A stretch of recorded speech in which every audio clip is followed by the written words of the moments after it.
दिल्लीचे मुख्यमंत्री अरविंद केजरीवाल यांना ईडीकडून झालेल्या अटकेच्या निषेधार्थ इंडिया आघाडीच्या वतीनं येत्या 29 मार्चला आंदोलनाचं आयोजन करण्यात आलंय। हे निषेध आंदोलन आणि आगामी लोकसभा निवडणुकीच्या तयारीसाठी इंडिया आघाडीच्या मुंबईतल्या नेत्यांची बैठक आज मुंबईत पार पडली। या बैठकीत 29 मार्चला मंत्रालयानजीकच्या महात्मा गांधींच्या पुतळ्याजवळ आंदोलन करण्याचं नियोजन करण्यात आलं। आगामी लोकसभा निवडणुकीत इंडिया आघाडीच्या उमेदवारांना मुंबईत कशा पद्धतीने मदत करता येईल याविषयी बैठकीत चर्चा झाली।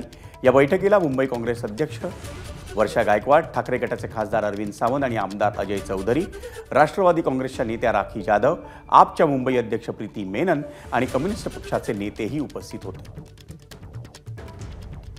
पुढचे येणारे हे इलेक्शन हे आमच्या सगळ्यांसाठी खूप महत्त्वाचं इलेक्शन आहे, म्हणून आज आम्ही सगळ्यांनी बैठक घेतली इंडिया आघाडीच्या सगळ्या घटक पक्षांनी आणि आम्ही हेच ठरवलं की कशा तऱ्हेने आपण पुढे गेलं पाहिजे। मुंबईमधल्या साहीच्या साही सीटा आपल्याला जिंकायला पाहिजेत आणि त्यासाठी एकत्र होऊन एकत्र स्ट्रॅटेजी करून त्या ठिकाणी आम्ही हे इलेक्शन लढलं पाहिजे। आणि म्हणून येणाऱ्या काळामध्ये आम्ही सगळे एकत्रपणे वॉर रूम असेल, एकत्रपणे जमिनीवर जाऊन कार्यकर्त्यांचं संघटन असेल, यामध्ये लोकांना बरोबर घेऊन काम करू।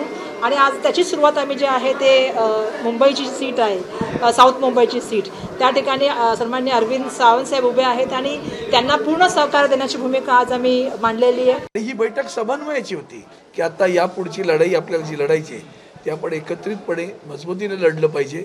आणि सगळ्यांनी एका मुखाने सांगितलं की जिंकणार तर तुम्ही आहातच, पण आम्ही मागच्यापेक्षा तुम्हाला अधिक लीड देऊन जिंकू, असं आश्वासन सगळ्यांनी आज मला दिलं। त्याबद्दल मी सगळ्यांचे खास करून काँग्रेस पार्टीच्या वतीने बैठक आयोजित केली होती। काँग्रेस पार्टीचे संबंध दक्षिण मुंबईतले सगळे ब्लॉक अध्यक्ष हजर होते, त्यांचे तालुका अध्यक्ष हजर होते, महिला आघाडीच्या पदाधिकारी उपस्थित होत्या। अतिशय चांगली बैठक आज झाली। एबीपी माझा, उघडा डोळे बघा नीट।